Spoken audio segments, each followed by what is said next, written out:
The Khyber Pass on the northwest frontiers of the Indian subcontinent, linking Pakistan with remote Afghanistan.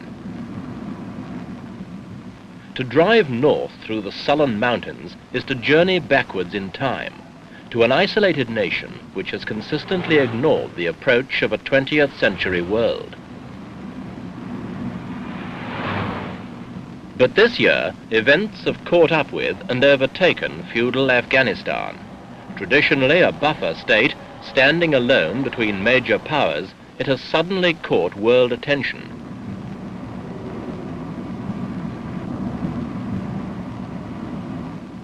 New men have seized control, men who appear willing to reactivate ancient grievances and to assist the ambitions of powerful friends. In this edition, Echo looks at a tiny nation engulfed in big issues, Afghanistan.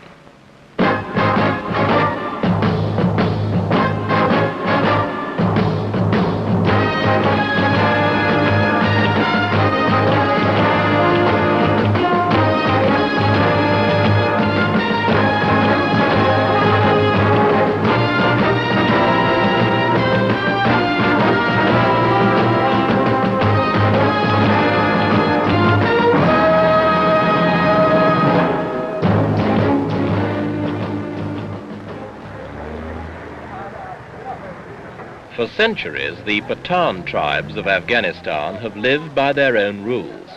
Here, a man carries a gun as a badge of honor, and most use them with deadly accuracy.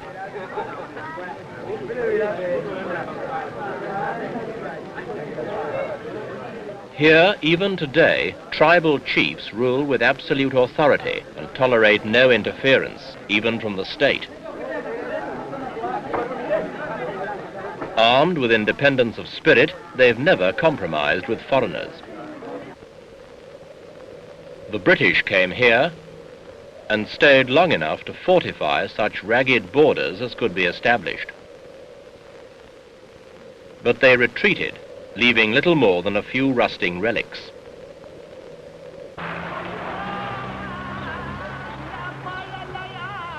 Islam, in one of its more straight-laced forms, is the national religion. The power of religious authority remains a conservative force, regardless of who rules in Kabul, the capital.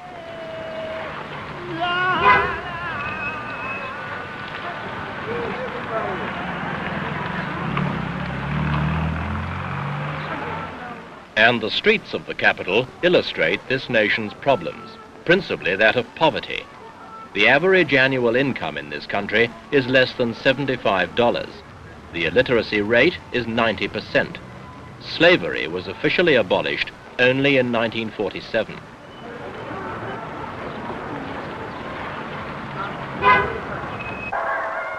And now there has been a revolution. King Zahir Shah was ousted, and his cousin, Mohammed Daud, decreed Afghanistan a republic. The king went into exile.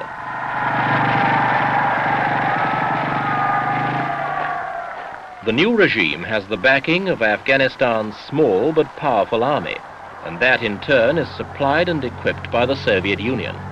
The troops are Afghans, but the heavy weapons, tanks, advisors, ammunition and fuel come from the Red Army. It was President Daud, Prime Minister until 1963, who first encouraged Russian assistance, and Moscow did not hesitate to take advantage of the invitation.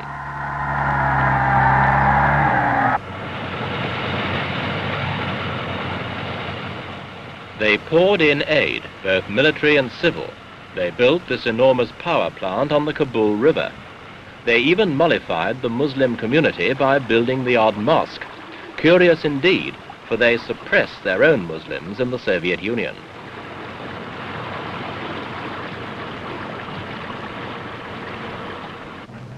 But the Soviet presence in Afghanistan has little to do with altruism, and everything to do with an old Russian ambition, to gain access to the Indian Ocean by an overland route. Afghanistan is a stepping stone. Between it and the sea is the Pakistani province of Baluchistan, but the Russians are at work on that problem. While wooing the Afghan regime with showy new projects, such as this housing scheme, the Soviet Union is actively backing Afghanistan's long-time claim to Baluchistan, whose people, like those of Afghanistan itself, are Pathans. If Kabul's old longing for this valuable strip of territory could be fulfilled, the bricks and mortar of Soviet diplomacy would have built them a road to the sea.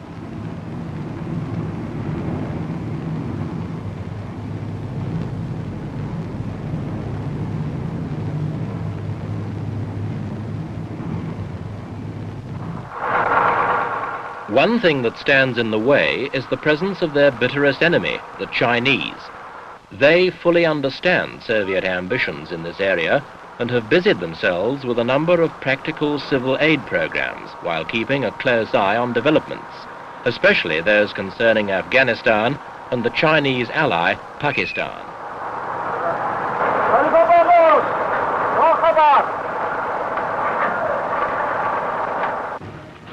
While they remain, the Russian dream of rolling down to the Indian Ocean is unlikely to come true, for the Chinese themselves would be interested in opening up the same access to the sea, and more important, to the oil of the Persian Gulf, of which the Chinese domestic economy is in increasing need.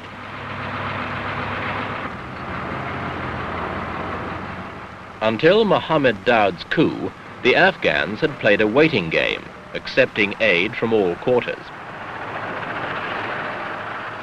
They thanked the Chinese for building their roads, but opened the aid gates to the west as well as the east. In case number 2, was wollen wir jetzt hier beginnen? Commentateurs ont inclus eux در حدود 120 بود. بعد از او ارسال. Afghanistan has always been suspicious of foreigners, but King Zahir Shah knew his country desperately needed what these foreigners could bring.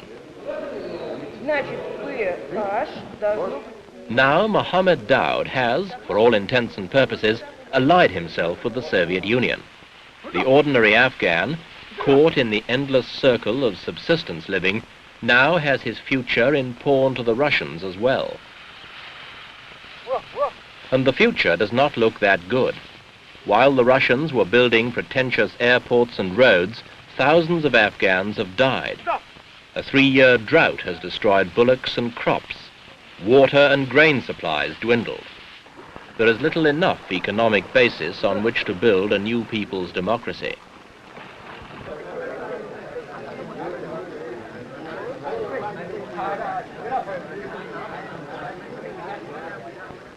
The remote rural markets have had little to trade, but the bargaining goes on in the traditional spirited manner. In fact, the whole country may have become yet another sensitive political marketplace, a future cause of international infighting.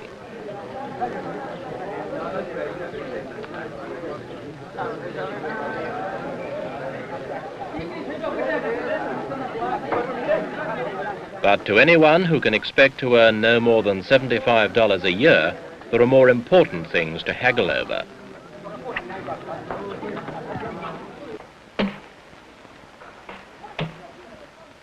So despite the fact that they are the backwoodsmen of Asia, the Afghans and their nation have attracted interest and concern around the world. If Soviet strategy in this part of the world is consistent, it seems at least possible they were behind the fall of King Zahir.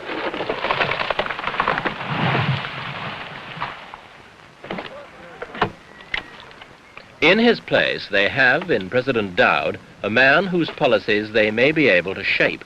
Already he has made appropriate noises in the direction of Pakistan and is encouraging separatist movements among Pathan peoples in that country.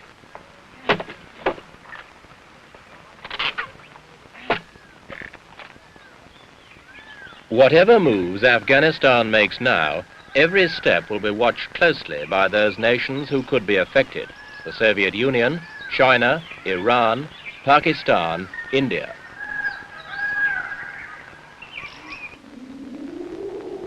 Afghanistan is still the buffer between big nations involved in the Indian subcontinent, as it was a century ago.